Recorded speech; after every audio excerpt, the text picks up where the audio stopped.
Journalism that distorts news through disproportionate coverage, presenting only one side of the story, or misrepresenting fringe groups as mainstream, are guilty of imbalanced reporting. This imbalanced reporting often occurs in coverage of Israel. Some reporters intentionally use sources that depict Israel in a negative light. Imbalanced reporting is one of HonestReporting's 8 categories of media bias. You have to do everything possible as a journalist to give the full picture of every story, and that means getting the best possible sources and spokespeople on both sides of any given issue and allow the people to decide who is right. The overwhelming majority of journalists mean well. They want to get to the bottom of a story, they want to be ethical, they want to portray the issue that they're reporting on in the most professional kind of way. But then you do have journalists who are sent with an agenda when it comes to the Middle East conflict, and Israel is painted as the aggressor in this conflict, and so they get the information and the sources that meet that objective.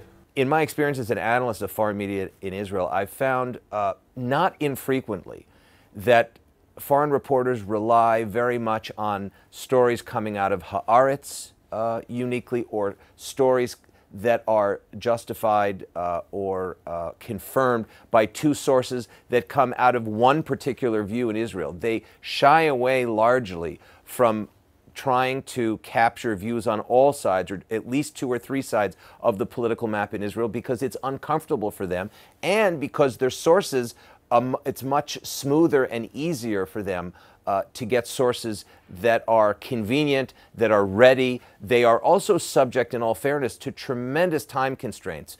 Their editors are pushing them to file very quickly. The whole culture of reporting has become very, very urgent, immediate, without any time to sit back and say, well, do I have the context? Do I have enough different sources? Is it all balanced? Is the language correct? Because the competitive media is filing while they're thinking about these types of issues. I'm not sure that there's any foolproof way to ensure that a reporter is balanced and straight on every story.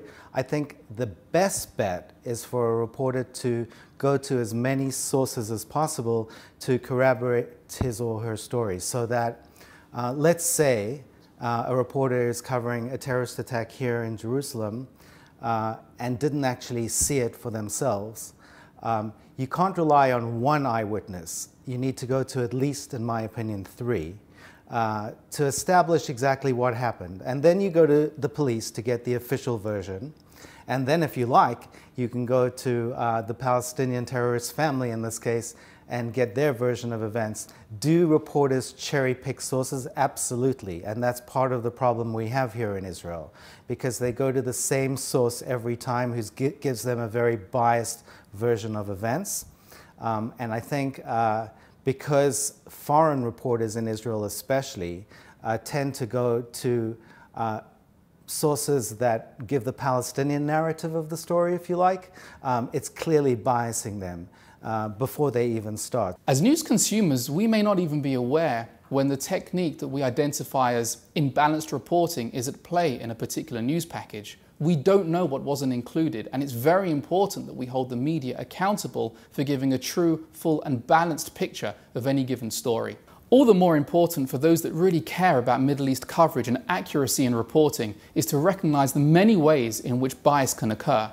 That's why we've created Red Lines, HonestReporting's guide to media bias. Read it today, get empowered and get involved.